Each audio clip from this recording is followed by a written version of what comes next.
मुझे हरगिज ये तवक्को नहीं थी तुम लोगों से।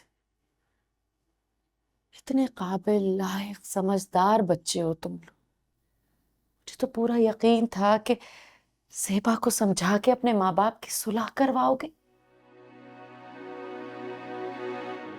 बहुत मायूस किया है तुम लोगों ने मुझे, तुम सब ने, सबसे ज्यादा सुबुक ने। कहाँ है वो? शाम में आएंगे सुबुक भाई, ऑफिस गए हैं अभी वो।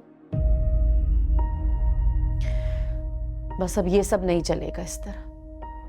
मैं आई हूं ना पाकिस्तान, सुलह करवाऊंगी, इस मसले को सॉल्व करवाऊंगी और तुम लोगों को तुम्हारे घर वापस छोड़कर ही यहाँ से जाऊंगी।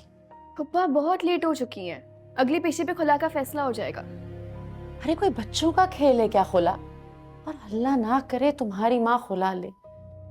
अरे तुम लोग जानती भी हो तलाक याफ्ता औरत का क्या हाल करता है ये माशरा। नहीं पप्पू, मैं ये बिल्कुल नहीं जानती कि एक तलाक याफ्ता औरत के साथ ये माशरा क्या हाल करता है, ये मुझे नहीं पता। हाँ, लेकिन मैं ये जरूर जानती हूँ कि एक बुरी शादी एक अच्छी औरत का क्या बिगाड़ सकती है। देखा है मैंने ये सबको, 4 विटनेस हूँ मैं इस सबकी। बेटा तुम्हें तो इन मामलात में कुछ बोलना ही नहीं चाहिए। उम्र देखो अपनी, जानती क्या हो तुम इस दुनिया के बारे में? पप्पा मैं बड़ी हो गई हूँ अब, मैं छोटी नहीं रही हूँ अब। पता है मुझे सब कुछ। और आप जिस मुल्क से आई हैं वहाँ मेरी उम्र के लोग अपने जिंदगी के फैसले कर रहे होते हैं, और आप मुझे कह रही है कि मुझे कुछ पता ही नहीं है, मैं छोटी हूँ। ये किस लहजे में बात कर रही हो तुम मुझसे?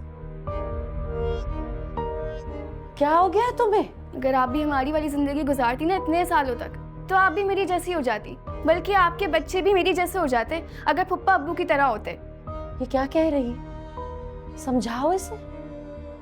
बड़े छोटे की तमीज ही नहीं रही, किस तरह बात करना है। पप्पू तमीज तो अब मुझ में भी नहीं रही है। तानिया जो कह रही है सही कह रही है।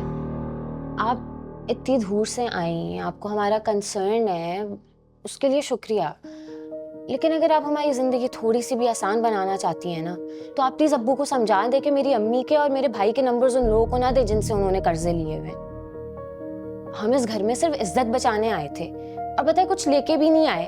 अब वो बच्ची कुछ इज्जत भी नहीं रहने देते उन लोगों को हमारे घर भेज के। बेटा इसीलिए तो कह रही हूँ, मेरी बैठ के ये मामलात हल हो सकते हैं। बाप है वो तुम्हारा, औलाद हो तुम उसकी, ज़ेबा बीवी है उसकी। आखिर वो क्यों तुम लोगों की इज्जत खराब करना चाहेगा? क्यों तुम लोगों को इस तरह तंग करेगा? जरूर कोई गलतफहमी हुई। वो गलतफहमी एक दिन होती है, एक हफ्ता होती है, एक महीना होती है। अगर इसी गलतफहमी में पूरी जिंदगी गुजर जाए ना, तो गलतफहमी नहीं रहती। वो कोई बेवकूफी हो जिसको ये बात समझना है।